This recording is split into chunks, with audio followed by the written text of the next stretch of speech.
How long could a single ship sealed against the dark carry a living world across the space between the stars? Not a question of engines or fuel, not really, but a question of endurance, of how long a small closed thing can hold its warmth while everything around it stays cold and empty and unmoved. Somewhere in the imagination of the century we are living through, a vessel is being drawn, and it drifts now in the quiet of thought, a long shape of metal and glass, and slowly turning fields, moving away from the only home its passengers have ever known, toward a light so far ahead that no one aboard at the moment of departure will ever live to see it grow. Picture it there if you can, a single point of made things suspended in a darkness that has no floor and no edges. Behind it the sun has shrunk to one more star among the countless others, no longer warm, no longer the center of anything, just a pale ember in a scattering of embers. Ahead of it, invisible, unimaginably distant, the destination waits, and the ship simply moves. It does not hurry, because hurry would mean nothing out here. It carries its cargo of sleeping and waking lives across a gulf so wide that the human mind, built for the width of a valley and the length of a lifetime, can only stand at the edge of the number and go quiet. The nearest star to our own is called Proxima Centauri, a small cool red dwarf that hangs about 4.24 light-years away. That phrase, 4.24 light-years, is spoken so easily, in the space of a single breath, that its meaning slips past us before we can feel it. A light-year is the distance that light travels in 1 year, moving at the fastest speed anything can move, 300,000 kilometers with every passing second, without rest, without slowing, for a full turn of the Earth around the Sun. To cross 4 of those years, light itself needs 4 years, and light is the swiftest messenger the universe allows. Everything else, every ship, every engine we have ever built or seriously imagined building, moves at a crawl beside it. So the distance is not a wall you could ever run into. It is worse than a wall. It is a length of emptiness so vast that even our fastest probes, the small robotic craft we have flung outward from Earth over the last half-century, would take tens of thousands of years to reach it if they were aimed that way at all. Nothing we have made moves fast enough to turn that crossing into anything a single human life could contain. And this, precisely this, is where the strange and beautiful idea begins. The idea of a ship that does not try to be fast, but tries instead to be patient. A ship that gives up on speed and reaches instead for time. There is a name for such a vessel. We called it a generation ship. The idea is simple to say and staggering to hold. If no crew can survive the journey, then the ship must carry not a crew but a lineage. The people who leave will not be the people who arrive. Between the departure and the destination, there will be children born in corridors of steel who will grow old and die without ever standing on a planet, and their children after them, and their children after them, an unbroken chain of ordinary human lives handed forward like a lantern passed hand to hand down a tunnel that has no visible end. The ship becomes a world, the voyage becomes a history, and the destination becomes a promise made by the dead to the not yet born. This is not only the stuff of stories. In the quiet corners where scientists and engineers let themselves think in centuries, the generation ship has been studied with real seriousness. One of the most detailed efforts to imagine such a vessel was gathered under the name Project Hyperion, a study begun in 2011 and carried forward under the umbrella of a group called Icarus Interstellar, a loose fellowship of researchers who take the far future of spaceflight as their subject. Project Hyperion set itself a deliberately grounded task. It asked not what magic might one day be possible, but what could be built with technologies we can already see the shape of, and whether a crude vessel could truly carry a self-sustaining human community across the immense reach between the stars. The framing was unusual in its honesty. Most dreams of the stars imagine a way to cheat the distance, a faster drive, a folded space, a sleep that pauses the body until arrival. Project Hyperion set those dreams gently aside and stared straight at the hardest version of the problem. If no shortcut comes, if the laws of physics stay exactly as strict as they appear to be, then the ship must simply outlast the journey. It must hold a living population in the low thousands, healthy and fed and sane and fertile, for a span of time that dwarfs the lifetime of any nation that has ever existed on Earth. And it must do all of this alone, cut off, unrepaired from outside, with no harbor to limp back to and no help within reach. Later, in November of 2024, the same current of thought returned in the form of an open competition, inviting architects and engineers, anthropologists and planners to design a habitat capable of giving decent lives to somewhere around 1,000 people for the whole of the crossing. Not to survive it, note, but to live it, to be born and raised and to grow old inside it with something worth calling dignity. That shift in the question from surviving to living is where the true weight of the idea reveals itself. A machine can be built to endure the void.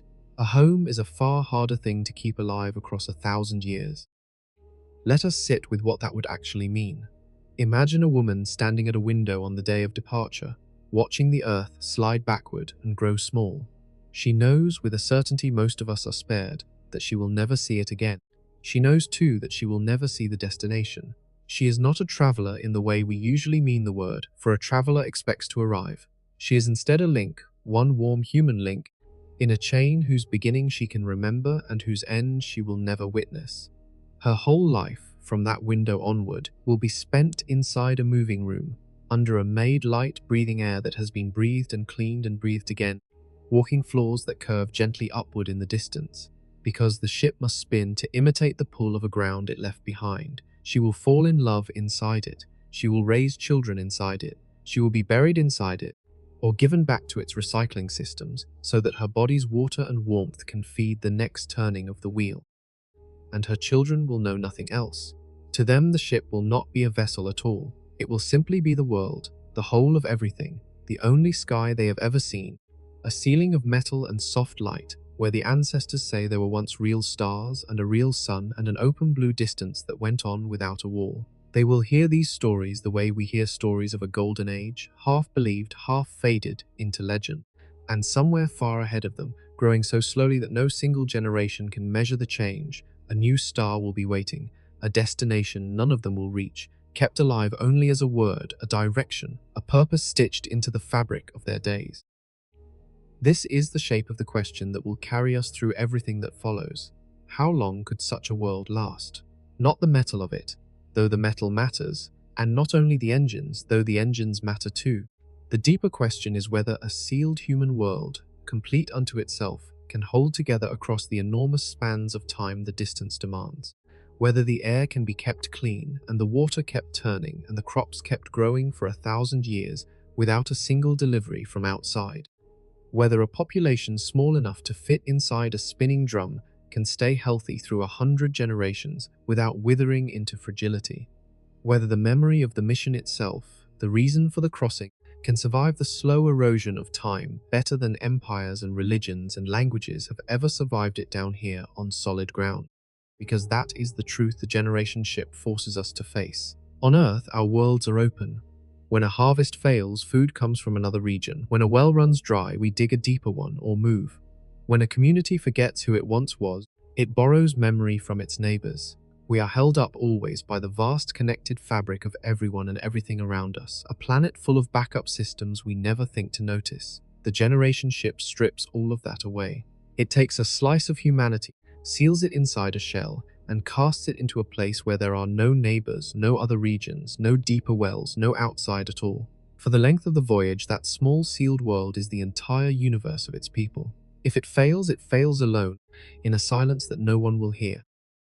There is a particular kind of loneliness in that thought, and it is worth holding gently rather than rushing past. We are so used to the idea that help exists somewhere, that a rescue is always at least imaginable, that a distress call might be answered. A generation ship, once it is far enough along, is beyond all of that. A message sent home would take years to arrive and years more for any reply to return, and by the time an answer came, the crisis would be long over, resolved or fatal, remembered or forgotten. The ship is, in the deepest sense, on its own. It carries its own weather, its own seasons, its own day and night switched on and off by machines. It carries its own history and must protect its own future. It is a lifeboat with no shore in sight, and the shore it seeks lies farther away than the whole span of recorded human civilization laid end to end. And yet the idea endures, and thinkers keep returning to it, and that persistence tells us something. It tells us that the generation ship is not really a fantasy of escape. It is a mirror. When we ask how long a sealed world could last, we are asking, in a disguised and distant form, how long any world can last, how fragile the closed loop of life truly is, how much depends on systems we take for granted, because we have never once seen them switched off. The ship in the dark is our own planet made small enough to study, A single blue closed thing crossing a black expanse, carrying everything it will ever have, unable to resupply, dependent utterly on the balance it manages to keep. To imagine the ship is, quietly, to imagine ourselves. So the vessel drifts on through the imagination, and we will follow it. In the sections ahead, we will step inside it and watch it work, and watch too the many quiet ways it might come undone.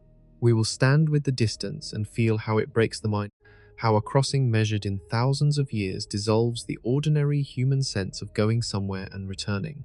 We will look at the sealed shell of the habitat itself, the great turning cylinder with its wrapped fields of green, and we will trace the delicate closed loops of air and water and soil that must never falter. And we will learn from the one time we tried something like this on Earth and watched it stumble. We will meet the generations who are born to a voyage they never chose, and we will weigh the strange arithmetic of how few people it takes to keep a species genetically whole, and how easily knowledge and purpose can drift away across the long dark. And in the end, we will let the ship go, and watch it cross the deep, and find a kind of peace in the crossing itself. But all of that lies ahead. For now, hold only the single image and the single question it carries. One vessel, sealed, self-contained, no larger against the void than a grain of sand set adrift on a midnight ocean, moving with terrible patience toward a star it will take 1,000 years to reach. Everything it needs, it already holds. Everything it will ever be, it already carries. There is no going back, and there is no help coming, and there is no arrival that anyone now living will ever see. There is only the crossing and the small warm world inside, turning slowly in the dark, keeping itself alive one breath and one harvest and one generation at a time. How long could it last? That is the question the whole ship was built to answer, the question written into every wall and every seed and every child born beneath its artificial sky. It is not a question the builders could answer before they launched, and it is not a question the first generation would live to see resolved. And it may be that no single mind aboard would ever hold the full shape of the answer, because the answer would be spread across centuries, written slowly in the survival or the failure of the world they carried with them. The ship is, in a way, a question that walks, a vessel shaped entirely around an uncertainty, launched into the dark precisely because no one on Earth could say for certain whether it would work, and the only way to learn was to try, to build the sealed world and set it moving, and let time deliver its verdict across a span so long that the asking and the answering belong to different peoples entirely. We tend to think of the great distances of space as a problem of engines, of thrust and fuel and the raw effort of pushing something fast enough. But the generation ship reframes the whole matter. The real barrier between us and the stars may not be speed at all. It may be time, and the harder question that time reveals, the question of whether anything we build, any small closed world of ours, can stay whole and warm and human across the immense patience the universe demands of anyone who would cross it. That is the true measure of the voyage. Not how far, not how fast, but how long a made thing can last alone in the dark before the dark begins, gently and inevitably, to win. And so the ship moves on, and we move with it, out past the orbit of the last cold planet that could still be answered, into the long quiet, where the only sound is the hum of machines keeping a world alive. Ahead of it, the distance waits, vast and silent and utterly indifferent, and it is that distance, and the strange way it bends and breaks the human mind, that we turn to next. That distance is the thing we must sit with now, before anything else, because until we feel it properly, truly feel it in the slow and quiet way a thing this large must be felt, nothing else about the ship will make sense.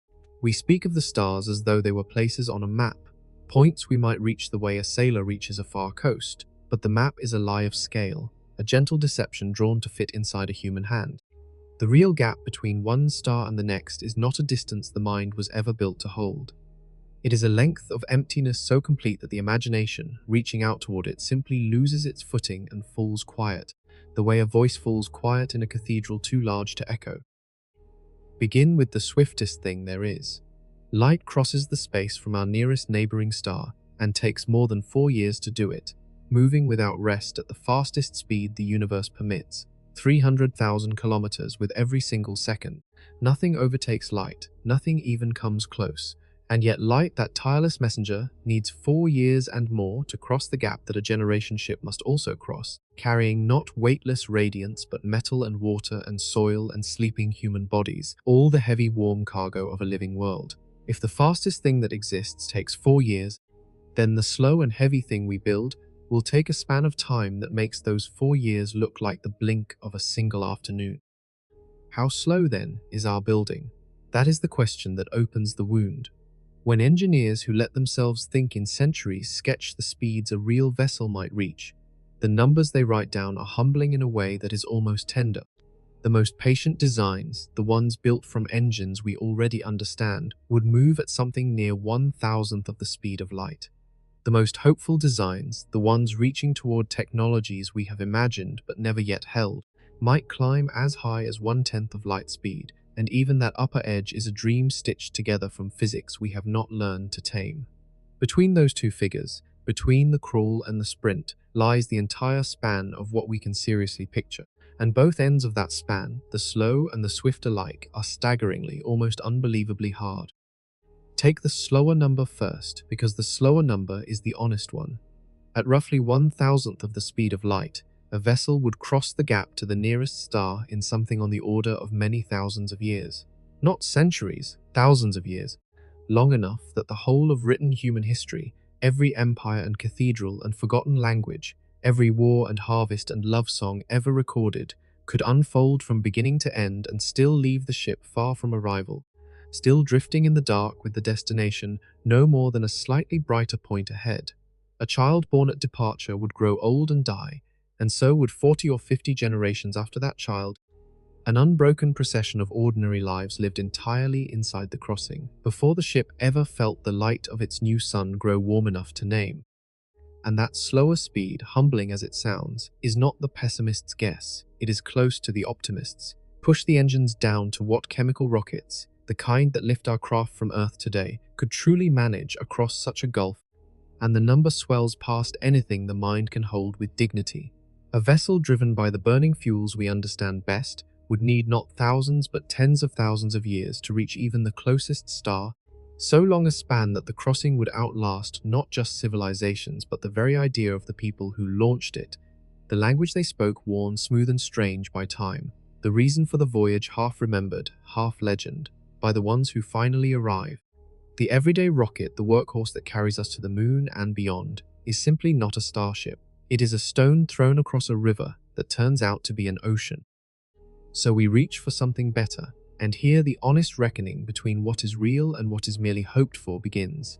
Beyond the chemical rocket lies the idea of fusion, the same reaction that lights the hearts of stars, harnessed and held inside a made engine and used to fling a ship forward far faster than any burning fuel could manage. Researchers who study these possibilities, among them a fellowship of engineers gathered under the long, patient project of imagining fusion-driven flight, have sketched vessels that might in principle reach 1/10 or even 1/5 of light speed, and with such a drive, the crossing shrinks from thousands of years to something a handful of long human lifetimes might contain. That is the hope, and it is a real hope, grounded in physics we believe is sound. But it is not a thing we have built. We have not yet made fusion pay for itself even in a laboratory on solid ground, let alone shrunk it into an engine light enough to carry across the stars. The dream is real, the machine is not yet, and the gap between the two is where honesty must live. And beyond even fusion lie the theoretical drives, the ones that shimmer at the far edge of what physics permits, half calculation and half yearning. There are ideas that would push a ship by riding on a wave of controlled nuclear blast, detonation after detonation flung out behind the vessel, each one shoving it a little faster toward that upper 1/10 of light speed. There are visions of engines fed by exotic matter, of sails so vast and thin they could be pushed by beams of light fired from home, of physics we can write on a page but cannot yet coax into the world. Some of these may one day prove real, some may prove forever impossible. Beautiful equations that describe a machine the universe will never actually allow. We cannot yet tell the difference, and that uncertainty is itself part of the distance. A fog laid over the far shore so thick we cannot say which of our hopes are islands and which are only reflections of the sky. But notice what all of these designs share, from the slowest chemical crawl to the swiftest theoretical dream. Every one of them, without exception, measures the crossing in spans of time that dwarf a human life. Even the most hopeful, the fusion vessel racing at a fifth of light speed, would still take longer than most nations have existed. And the honest, buildable ones, the vessels we could truly begin to construct with what we understand today, measure the journey not in lifetimes but in the rise and fall of whole civilizations. This is the wall, and it is not a wall of steel or fuel, it is a wall of time. The stars are not far in the way a mountain is far, something you might reach by walking longer and harder. They are far in a way that swallows the walker whole, that outlasts the walking, that turns the very act of reaching into an inheritance passed down through people who will never meet. Here the human mind begins, quietly, to fail. We are creatures shaped by a particular scale of time, the scale of a season, a harvest, a lifetime, the span from a grandparent remembered to a grandchild held. We can stretch our sense of time a little past that, back to the ancestors whose names we half recall, forward to the descendants we hope to leave behind, but only a little. Push much further, and the feeling thins and vanishes. 1,000 years is a number we can write, but not truly hold. 10,000 years is barely a word. And yet these are the spans the distance demands, the real durations a real ship would drift through, and some inside those unimaginable stretches, generation after generation of living people would have to be born and fed and loved and buried, each of them holding fast to a purpose whose beginning lies deeper in the past than any story they remember, and whose end lies further in the future than any of them will ever see. So we should pause and ask the question this section will ask to our, the question the raw distance forces back upon us. We began by wondering how long a sealed world could survive out in the dark, but the distance turns that question inside out. It is not merely that the ship must survive some fixed and finite trial, the way a soldier survives a battle or a sailor survives a storm. It is that the ship must survive for as long as the crossing takes, and the crossing takes so long that survival stops being an event and becomes a condition, a permanent state of holding on with no arrival in sight for anyone now aboard. The question is no longer how long could it last. The question the distance whispers is far heavier. Can anything we build stay whole for longer than any human thing has ever stayed whole? Can a world last not through a crisis but through an age? That is the true shape of the survival question, and only the distance, felt honestly, reveals it. And there is a further cruelty folded into the length of the crossing, one that changes the whole meaning of the voyage. Once such a ship is truly committed, once it has spent the enormous effort of its engines and built up its speed and left the warmth of its home star behind, there is no turning back. This is not the poetic no turning back of a decision regretted. It is a literal, physical fact written into the arithmetic of motion. To turn a starship around, you would have to shed all the speed you spent years and generations building up, and then build it all again in the opposite direction, a double expense of energy and time so vast that no vessel could carry the fuel for it. The ship that leaves does not have a reverse. It has only forward and stillness and the slow coasting drift between. Whatever it set out to reach, it is bound to, not by loyalty but by physics, chained to its destination by the simple impossibility of undoing its own momentum. Sit with that for a moment, because it is the quiet horror at the center of the whole endeavor, and also, strangely, its dignity. The people who launch a generation ship are making a decision that can never be revised by anyone who comes after. The first crew chooses, and every generation that follows is bound by that choice, carried forward by it, unable to vote against a course set before they were born. If the destination turns out to be barren, if the new star's planets prove dead or poisoned or already claimed by something older and stranger, there is no coming home. The ship cannot turn. It can only arrive at whatever waits or fail to arrive at all, drifting on past its target into a dark that has no next shore for tens of thousands of years. The commitment is total. It is the most irreversible thing any group of humans could ever do, a door that closes not behind them, but behind everyone they will ever produce, sealed by the same distance that made the whole voyage necessary in the first place. And so the distance does not merely separate the ship from its goal, it shapes everything the ship must be. Because the crossing is so long, the vessel cannot be a mere craft, a thing to be endured and then discarded. It must be a home, a country, a small, complete civilization, because no traveler can survive the trip, and so the trip must be survived by a people rather than a person, because there is no turning back. The ship must carry everything forever, with no possibility of resupply or rescue or return. Because light itself takes years to cross the gap, no message home could ever bring help in time, and the ship is thrown back entirely upon its own resources, its own repairs, its own quiet competence, alone in a way that nothing on Earth has ever been alone. The distance writes all of these requirements. It is the author of every wall of the ship, the reason for every seed stored and every loop of air kept turning. To understand the distance is to understand why the ship must be what it is. There is a strange comfort, too, buried inside all this weight, and it is worth naming before we move on. The distance is not cruel. It does not oppose the ship or wish it ill. It is simply vast and silent and utterly without opinion about whether the crossing succeeds or fails. The dark between the stars is not an enemy to be defeated, but a fact to be endured, patient and indifferent and immense beyond feeling.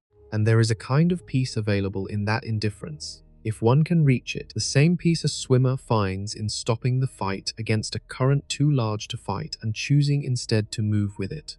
The ship does not conquer the distance. It cannot. It can only consent to be carried by time across a gulf that will neither help it nor hinder it, and hold itself together, breath by breath and year by year, for as long as the carrying takes. But holding together across such a span is precisely the trouble. For all its terrible scale, the distance is in one sense the simplest part of the whole affair. The dark asks only patience, and patience at least can be planned for. Set a course, build up your speed, and the emptiness will carry you the rest of the way whether you tend it or not. The engines can fall silent for 1,000 years, and the ship will still coast onward, drawn forward by nothing more than the momentum it once spent so much to earn. The distance in the end takes care of itself. It is a problem you solve once at the beginning and then never again. What does not take care of itself is everything held inside the ship. The air that must be breathed and cleaned and breathed again 10,000 times over. The water that must turn through its endless loop without ever growing foul or running short. The soil that must keep giving up its harvests. The plants that must keep opening their leaves under a made and borrowed light. The delicate living machinery of a closed world that has no outside to lean on and no fresh supply to draw from. The distance is a single vast silence to be crossed, but the world that crosses it is a fragile, complicated, ceaselessly demanding thing, a knot of living systems that must all keep working together, without pause and without repair from beyond, for longer than any garden or any city or any nation has ever kept itself alive. And it is there, inside the sealed and turning shell of the ship itself, in the quiet loops of air and water and green, that must never once falter across the whole immense length of the crossing, that the true and far harder danger waits. And it is there, inside the sealed and turning shell of the ship itself, in the quiet loops of air and water and green that must never once falter, that we begin to understand what such a vessel would truly have to be. Not a rocket in the way we imagine rockets, not a slender needle of metal streaking toward a point of light, but something closer to a small and enclosed world, wrapped in walls, carrying its own weather and its own seasons and its own fragile balance of life through a darkness that offers nothing in return. To survive the crossing, the ship cannot simply protect its passengers. It has to become the ground beneath their feet, the sky above their heads, and the slow-breathing lungs of an entire captive biosphere, all at once, and for a span of time longer than most of the civilizations that have ever risen and fallen on the earth. Consider first the simplest thing we take for granted, the weight that holds us down. In the deep quiet between the stars, there is no pull to keep a body settled, no floor that presses back against the soles of the feet.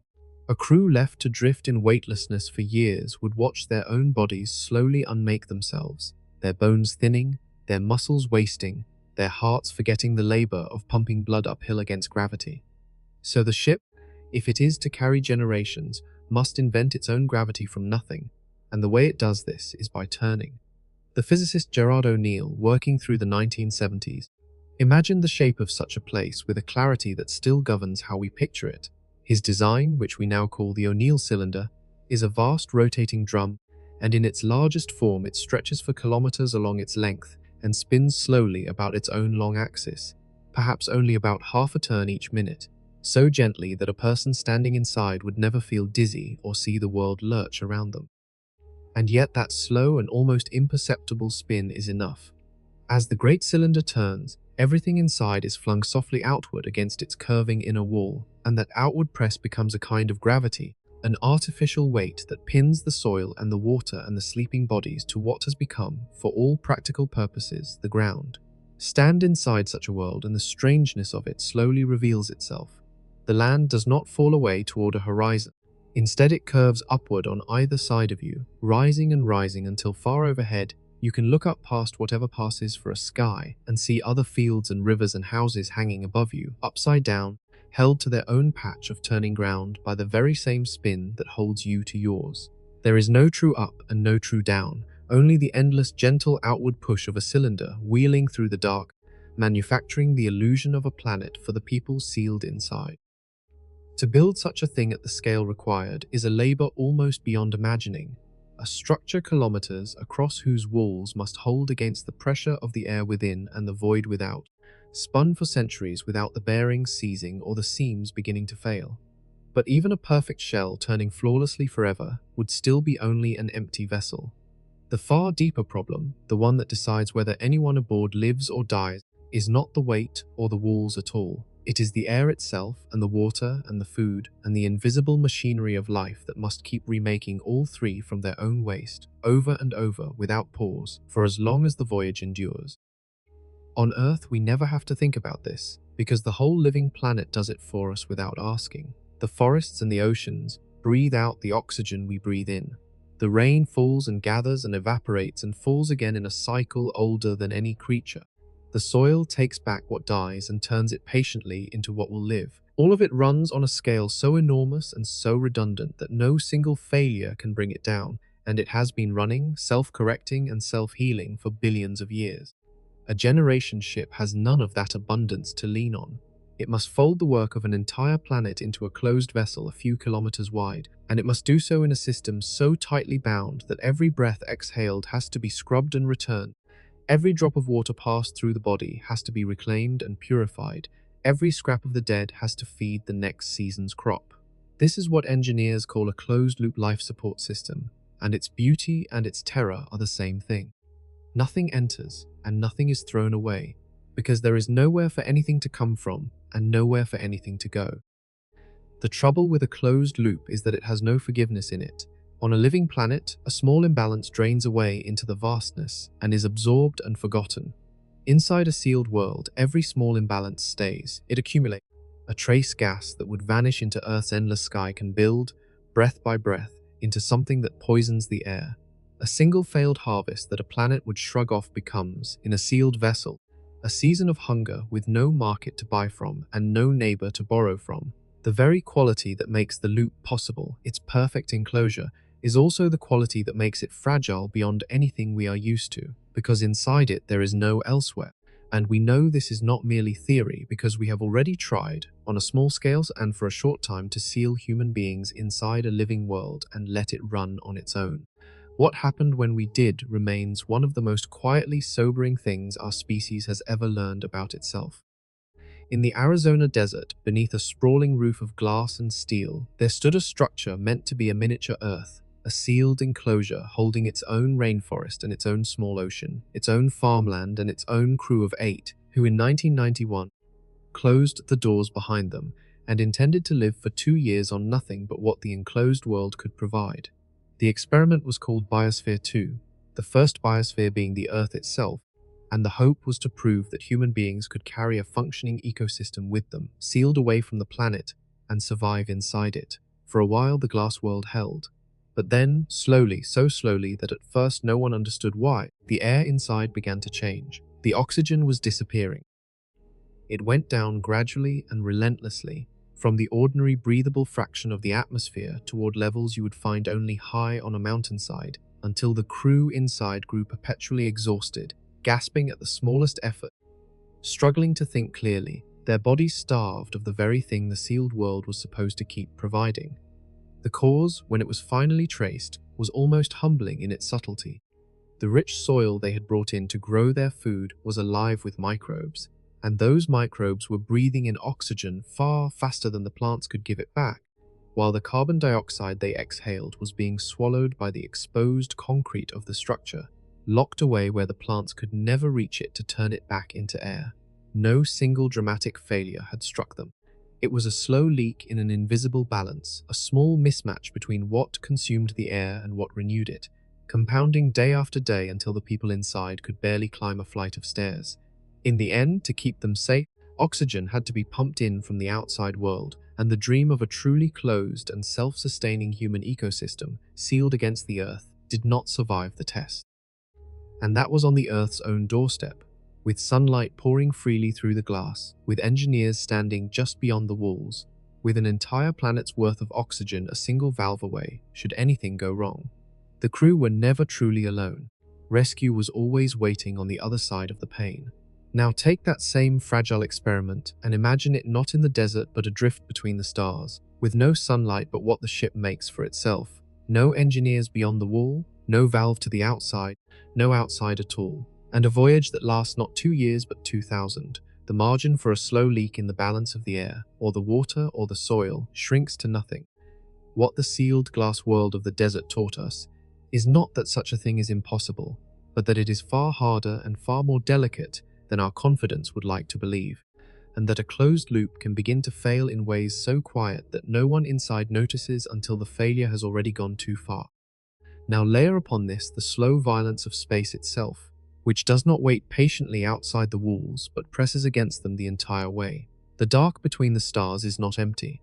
It is filled with radiation, a constant sleet of high-energy particles pouring out from our own galaxy and from the distant depths of ancient stars, and every one of those particles carries enough energy to tear through living tissue and break the delicate machinery of a cell.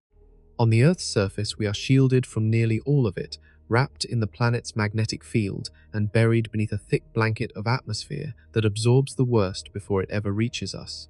A generation ship carries no such blanket.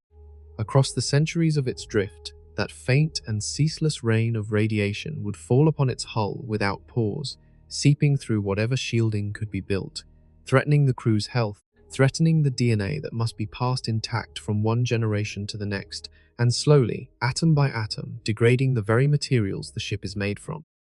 And radiation is not the only thing waiting in the dark. Space is scattered with dust and grit and tiny fragments of debris, some no larger than a grain of sand, and a generation ship moving at a fraction of the speed of light would meet them not gently but with the force of a bullet, or of many bullets, a single mote of rock striking the hull with an energy wildly out of proportion to its size. Across the enormous distances and the enormous spans of time such a voyage would demand, the hull would meet countless such impacts, a slow accumulating erosion of pits and micro-punctures that the ship would have to seal and repair endlessly, forever, with no shipyard to return to and no replacement plating waiting in any harbor. Every strike is small, but small repeated across millennia becomes large, and the ship must survive not one impact but the patient sum of all of them. All of it, the failing air of the sealed desert world, and the sleet of radiation and the endless small collisions with the dark, binds into a single hard truth. On a generation ship, every failure compounds and every failure is permanent, because there is no rescue and there is no resupply. There is no second vessel following behind. There is no port a month's travel away. No colony that can spare a shipment, no engineers who can be sent for. If the closed loop of the air begins to drift out of balance the way it drifted in the desert, there is no valve to the outside world to save the people gasping inside. If a critical part wears out after 800 years of turning, it must have been foreseen and stockpiled and understood by people long dead, or it must be rebuilt from what little the ship still carries, or it is simply gone. Every system aboard has to be able to heal itself indefinitely from its own dwindling resources, and every mistake that is not caught does not fade away. It waits. It accumulates in the water, in the air, in the soil, in the failing seams of the hull, compounding through the generations until a small oversight made by someone in the 1st century has grown into a catastrophe for someone in the 10th. This is the true and far harder danger the previous crossing only began to name, and it returns us squarely to the question we set out with, the question that sits beneath this entire voyage like a stone beneath still water. Can a closed world truly stay alive? Not for a season and not for a generation, but for the immense and unbroken span of a journey between stars, sealed away from every source of renewal the living Earth so freely provides. Can a few kilometers of turning steel really hold a working fragment of a planet inside it, breathing and self-correcting and whole? across a stretch of time in which mountains might rise, without once letting the balance slip so far that it cannot be recovered. We have sealed ourselves inside a small living world for 2 years and watched the air quietly betray us. The generation ship asks us to do the same thing, but perfectly, and for 1,000 times longer, with no one waiting outside the glass. And perhaps, if the engineering could somehow be made flawless, if the loops could be closed so tightly that not a single breath was ever lost and not a single harvest ever failed, if the hull could be made to shrug off the radiation and heal every small wound the dark inflicts, then the machinery of survival might endure. Perhaps the steel could hold, and the air could keep breathing, and the green could keep growing, on, indifferent to the centuries. But even then, even in that impossible perfection where the ship itself never faltered, the hardest question of all would still remain unanswered, because a generation ship is not only a machine. It is a home for the living. And the living do not merely need air and water and weight and shelter. They are born, and they grow, and they age, and they die, and they hand what they know and what they are to the children who come after them. Children who never chose this voyage and will never see its end. For no one who first sealed the doors of such a ship would ever walk out of them again. The travelers who set out would grow old and die in the turning dark, and their children would be born to those same curving fields and that same manufactured sky, knowing no other world, tending loops of air and water they did not build for a destination they will never reach.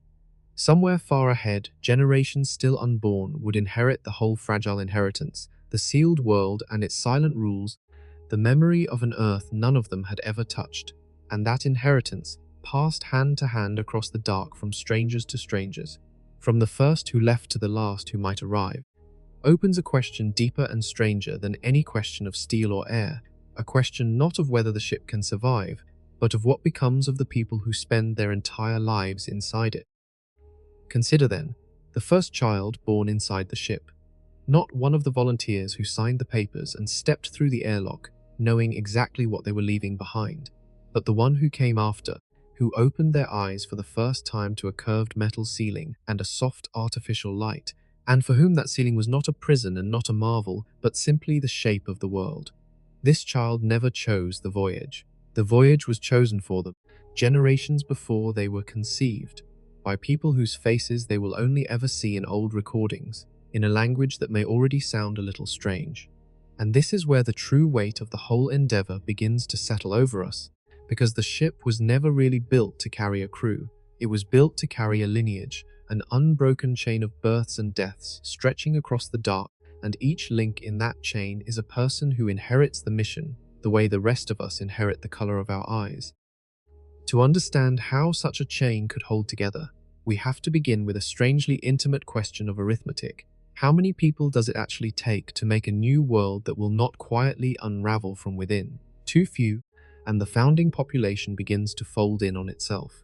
The same handful of genetic ancestors appear again and again in every family tree. Recessive traits that would ordinarily stay hidden begin to surface, and across the centuries, the small errors compound into a slow biological decline that no amount of engineering can repair.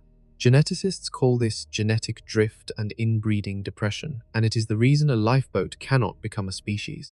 There is a flaw beneath which a closed human population simply cannot sustain itself in good health across many generations.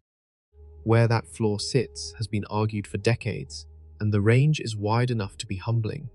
Some early estimates suggested that with careful management of who has children and when, a founding group of only a few hundred might survive a voyage of 2 centuries with little measurable loss of diversity.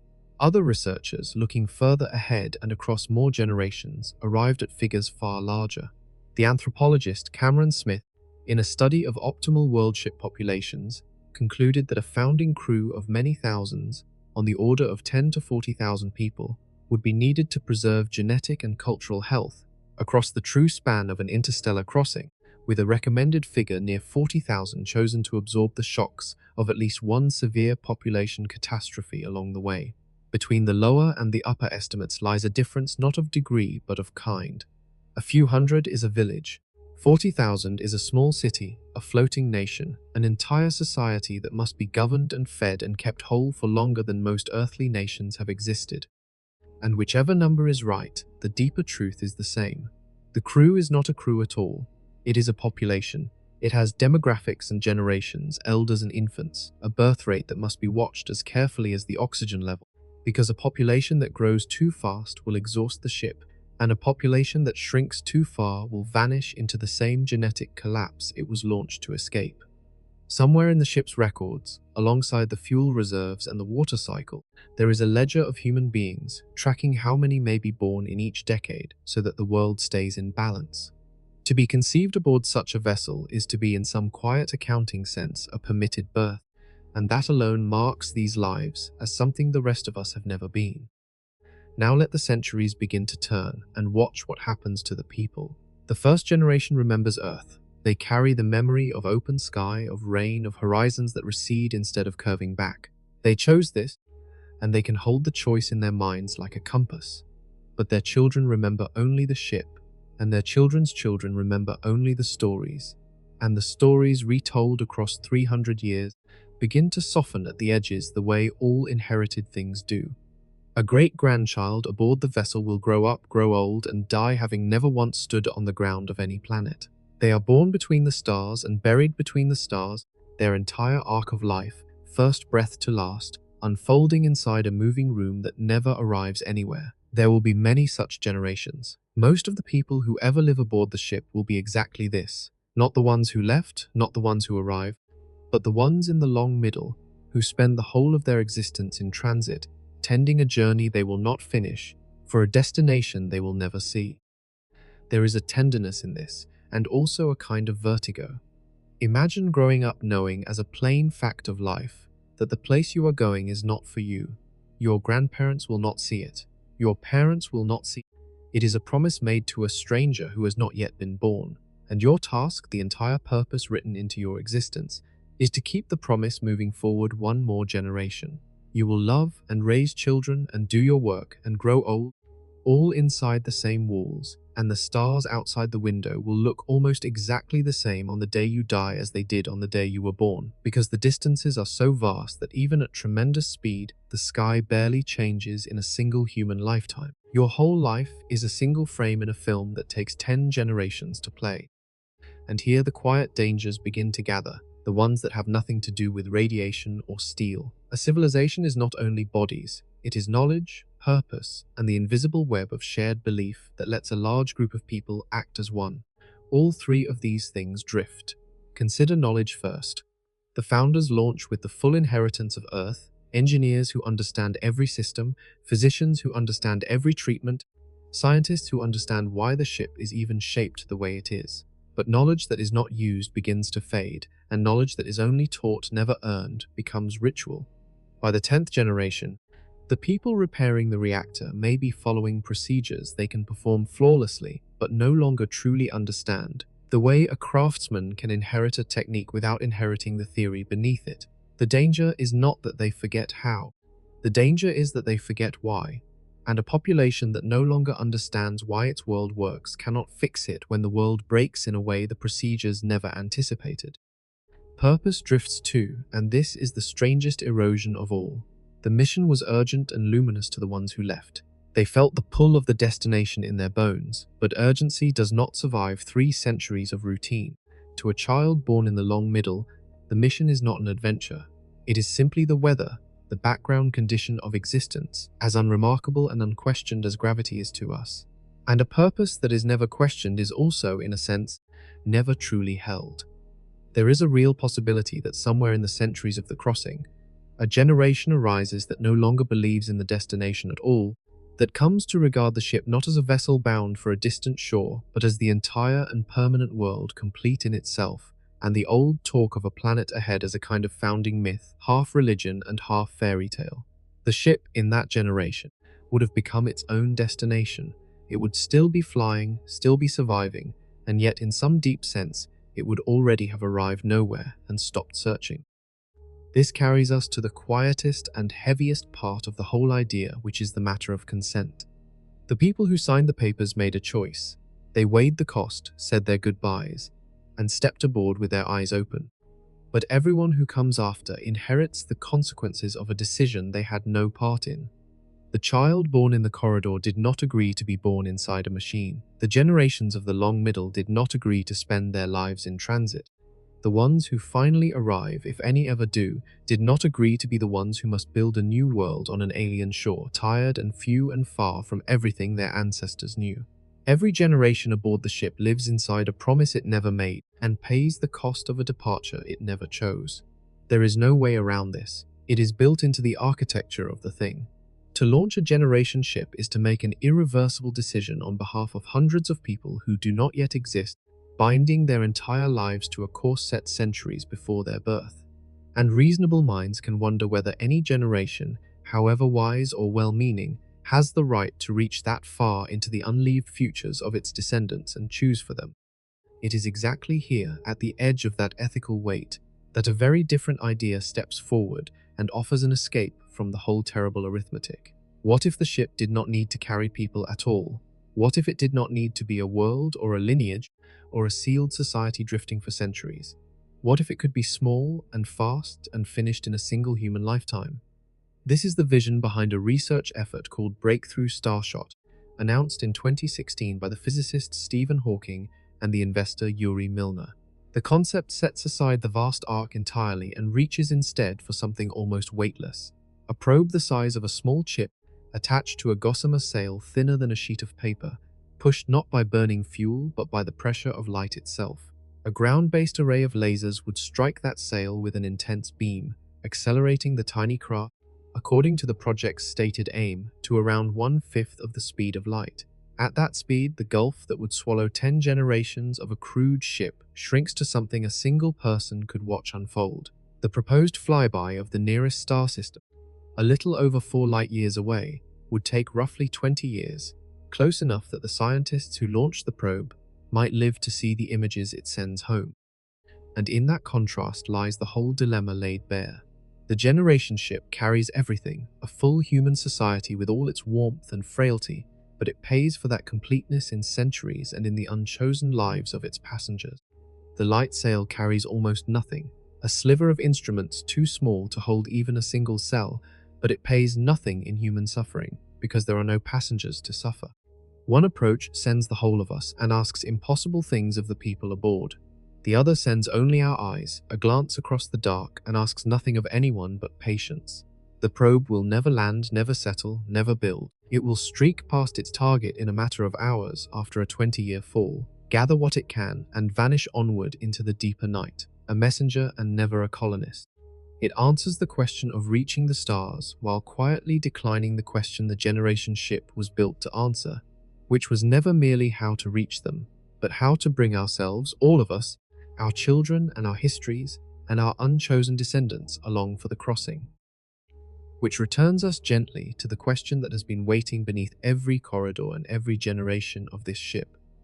If the goal were only to touch another star, to gather a handful of data and send it home, the vast arc would be the wrong tool entirely, a cathedral built to do the work of a paper airplane. The generation ship is not for seeing, it is for going, for the whole of us going and staying. So who and what is the ship actually surviving for? Not for the ones who leave, who will die in the early corridors long before the halfway point.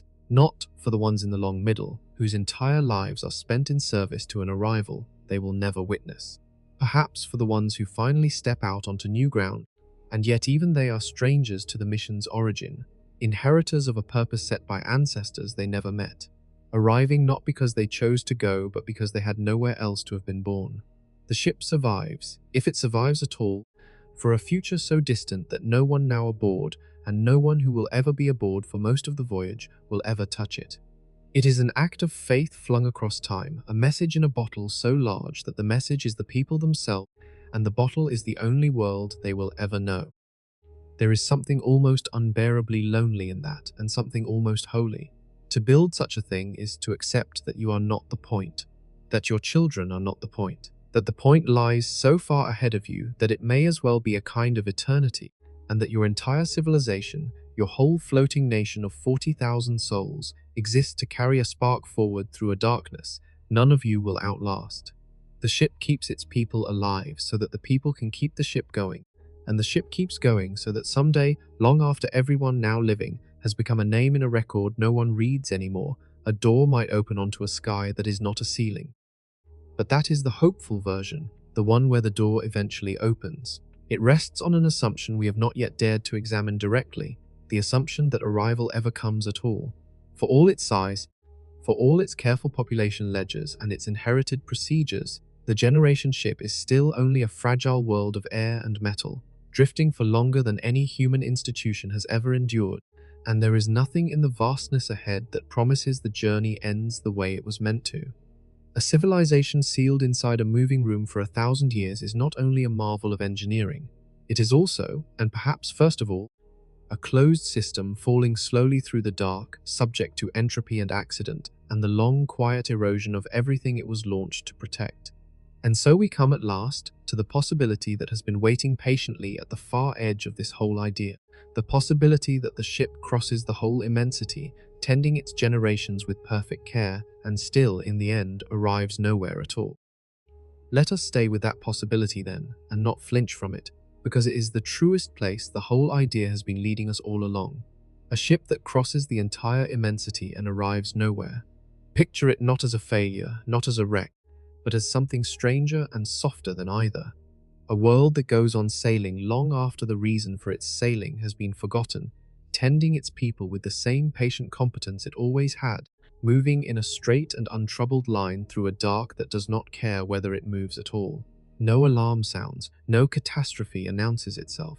The ship simply continues, and the continuing itself becomes the whole of what it is, until the difference between a voyage and a wandering has worn away so gradually that no one aboard could say when it happened, or whether it happened, or whether there was ever truly a shore to reach at all. To understand how such a thing could come to pass without a single explosion, without a single visible disaster, we have to think about the slow and lawful way that all closed things come apart. A generation ship is, above everything else, a sealed system. Nothing meaningful enters it, and nothing meaningful leaves. The air it carries at launch is very nearly all the air it will ever have. The water cycles through the same channels for 1,000 years, purified and drunk and breathed out and gathered and purified again, the same molecules passing through 100 generations of lungs. The metal of the hull is the only metal there will ever be, and in a system so tightly closed, there is a law that never sleeps and never negotiates, a tendency written into the deepest grammar of the universe, which is that ordered things drift toward disorder, that heat spreads and gradients flatten and complexity, left to itself, unwinds. Physicists call this the growth of entropy, and it is not a malfunction the engineers forgot to design around. It is the current the whole ship is swimming against every second of every century, and no swimmer swims forever. On Earth, we almost never feel this current, because we do not live in a sealed world. We live at the bottom of a river of sunlight, a constant flood of fresh energy pouring in from 93 million miles away, and that flood is what pays the ceaseless debt that entropy demands. Plants drink it and grow. Weather churns and renews. The whole living skin of the planet is powered by an outside source that never sends a bill we cannot cover. But the ship carries its sun inside it, a reactor of finite fuel, and it carries its whole biosphere inside it, and its whole economy of repair inside it, and every ounce of order it maintains, every breath of clean air, and every warm corridor, and every functioning machine is paid for out of a reserve that was loaded at departure and can never be topped up from the black outside. The ship is not swimming in a river, it is holding its breath, a very long breath, spanning centuries, but a held breath all the same, and the whole art of the voyage is to make that single lungful last until a shore that may not be there. So let us watch, slowly and without dread in the voice, even as the dread gathers in the meaning, what a held breath of 1,000 years actually looks like from the inside. It does not look like ruin. That is the first thing to understand, and the most unsettling. For a very long time it looks like a world that is perfectly fine. The lights come on, the crops grow, children are born on schedule, and the elderly die on schedule, and the ledger of permitted births stays balanced. But underneath that untroubled surface, 1,000 small ledgers are all running very slowly into the red at once. A seal that was rated for 2 centuries is asked to hold for 4. A pump that was meant to be replaced from a stock of spares outlives the last spare, and is repaired instead. And then the repair is repaired, and then the repair of the repair is coaxed along by hands that have never seen a factory. A strain of grain loses a gene it will never get back. a species of pollinating insect carried along in the ship's small pocket of life, thins across the generations, and 1 year is simply not there anymore, and the plants it served must be tended by hand from then on forever, by people who do not remember that it was ever otherwise. None of these is a disaster. Each is absorbed, worked around, folded into the ordinary texture of life aboard. And that is precisely how a closed world dies, if it dies. Not in an hour of fire, but across an age of accommodation, each generation inheriting a slightly poorer world than the last, and mistaking it for the whole and normal world, because it is the only world they have ever measured. The founders would weep to see the ship of the 20th generation, its gardens smaller, its library of working machines shrunken, its list of things that can no longer be fixed grown long. But the people of the 20th generation do not weep, because they never knew the richer ship, and you cannot mourn an abundance you have never touched.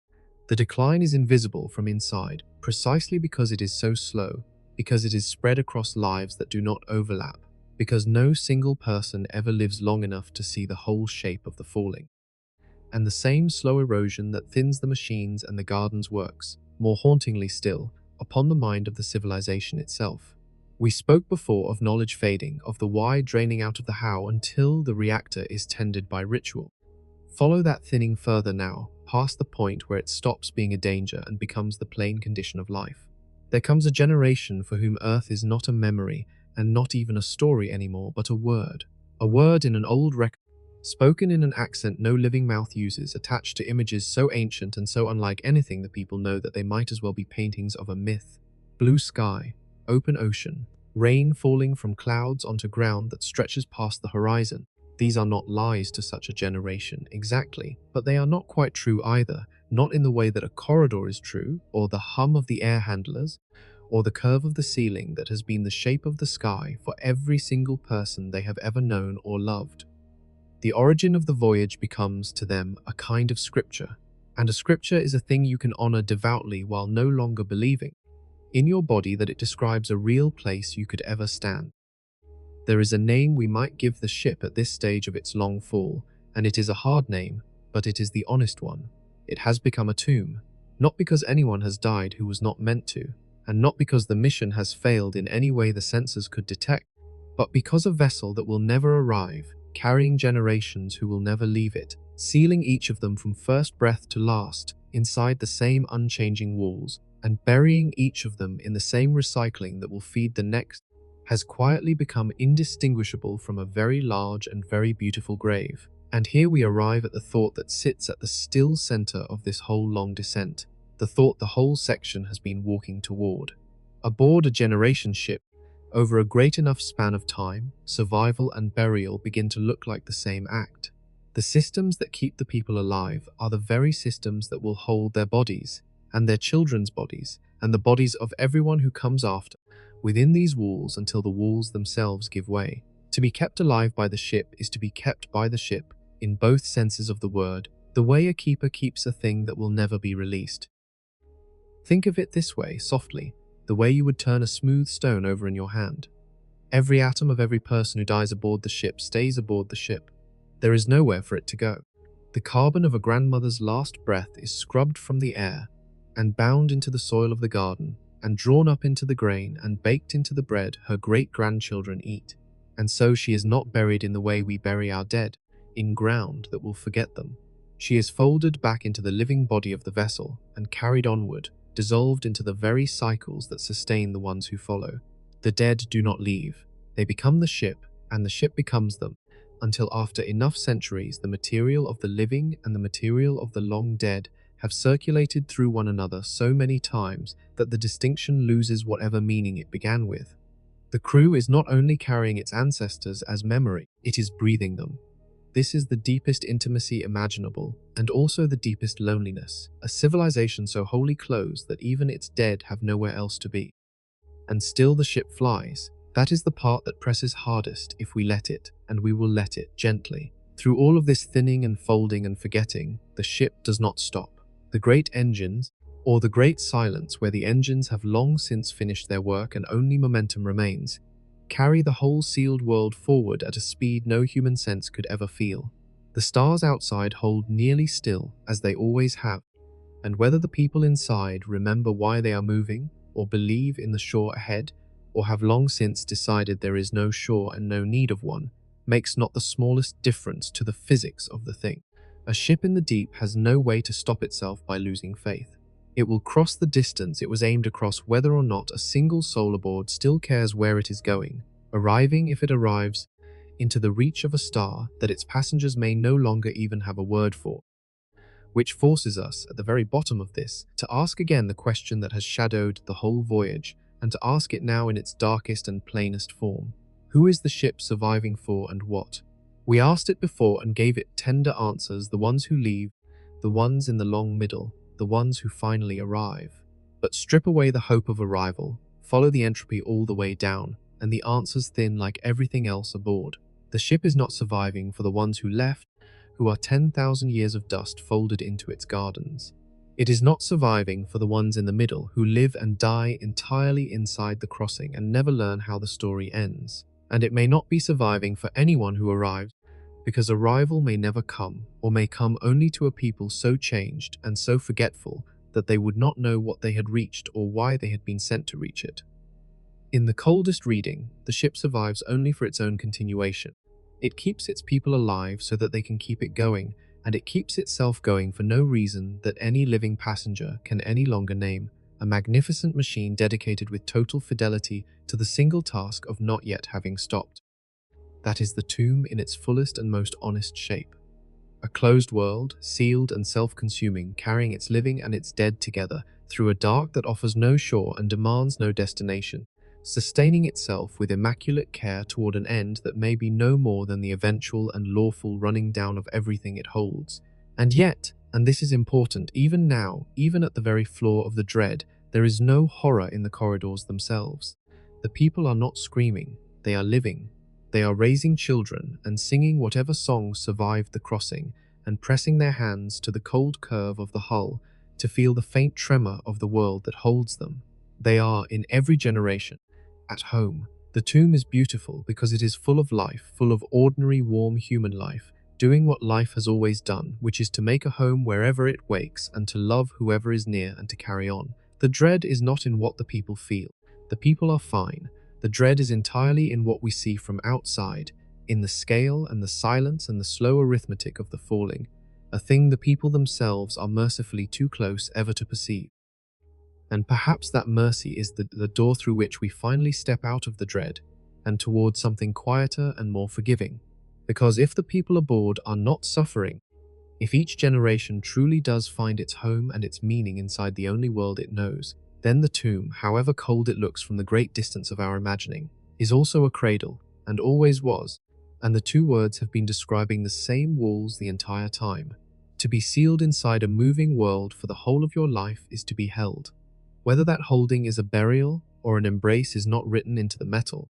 It is written into how the ones inside choose to feel the walls around them. The physics falls the way physics must. Entropy takes what entropy is owed. But meaning is the one thing entropy cannot touch from outside, because meaning was never in the machinery. It was always only in the people, in the way they turned toward one another in the low light, and decided that here, in this narrow crossing, this was enough. So we have followed the dark passage all the way to its end, and found waiting there not despair but a strange and level calm. The ship may never arrive, the civilization may forget its origin, its purpose, its very destination, and fold its dead into its living until the two cannot be told apart. And none of that, in the end, need be a tragedy, unless we insist on measuring the voyage by a shore it may never reach instead of by the countless lives lived fully along the way. There is a way to hold all of this without flinching, a way to look at the sealed and sailing tomb and feel, instead of grief, a kind of vast and settled peace. That is the last turn of this long night, the softest one, and it is where we are going now. Not toward answers, not toward rescue, toward acceptance and toward the quiet permission at last to let the ship go on into the dark without us, and to let ourselves wherever we are lying now finally begin to rest. Not toward answers then, not toward rescue, toward acceptance and toward the soft permission we spoke of a moment ago, the permission to let the ship go on into the dark without us. So let us take that permission now, without hurry, and turn with it, because everything the last long descent showed us, the sealed world and the slow arithmetic and the tomb that is also a cradle, was true, and it was heavy, and we do not need to carry it any further. We can set it down. The ship does not ask us to grieve it. The ship, if it could ask anything, would ask only to be watched with the same tenderness we would give to anything small and warm and brave that is doing its best in the cold, which is exactly what it is, and exactly what we can offer it from wherever we are lying in this last hushed hour before sleep. So consider the ship one more time, and let the frame widen as far as it will go, wider than the corridors, wider than the generations, wider even than the whole 1,000-year crossing.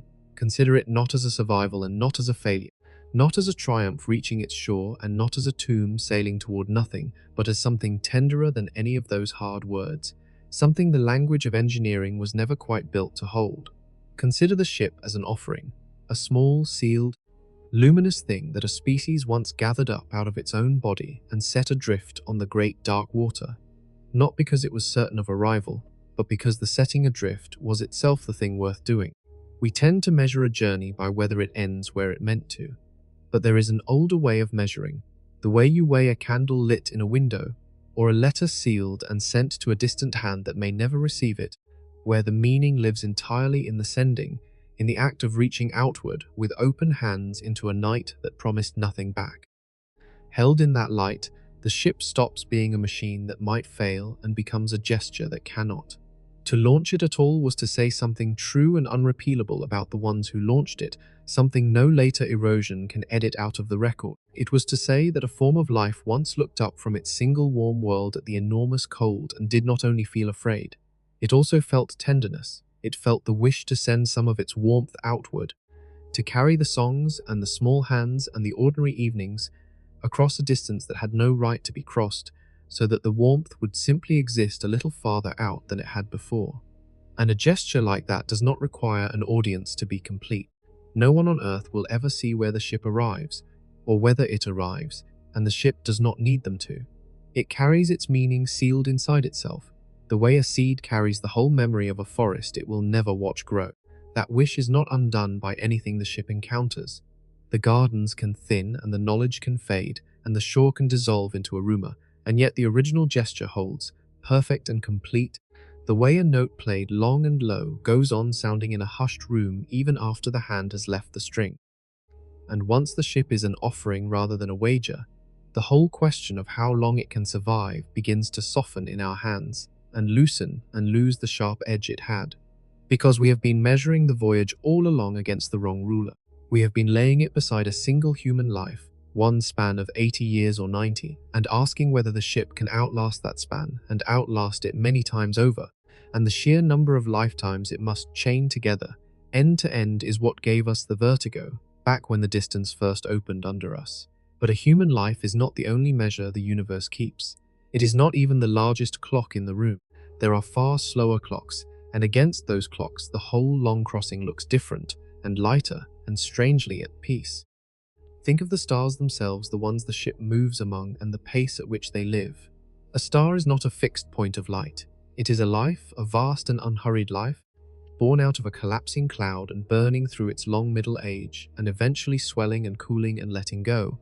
And the span of that life is not measured in years the way ours is, but in something far greater. Our own sun, according to NASA, has been burning for roughly 4.5 billion years, and it is only now at the midpoint of its long day, with billions more ahead before it ever begins to fade.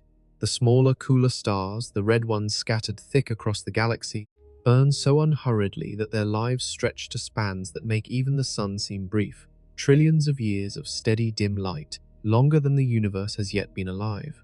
Against a clock like that, a voyage of 1,000 years or 10,000 is not a marathon at all. It is a single breath. It is less than a single breath. It is the time it takes a star to shift imperceptibly in the slow choreography of its burning. Lay the ship against that clock, and the vertigo simply drains away. The thing that seemed unbearably long when we set it beside a person becomes almost tender when we set it beside a star, the way a child's whole afternoon of play, which felt to the child like a small eternity, becomes one golden hour when remembered from the far end of a life.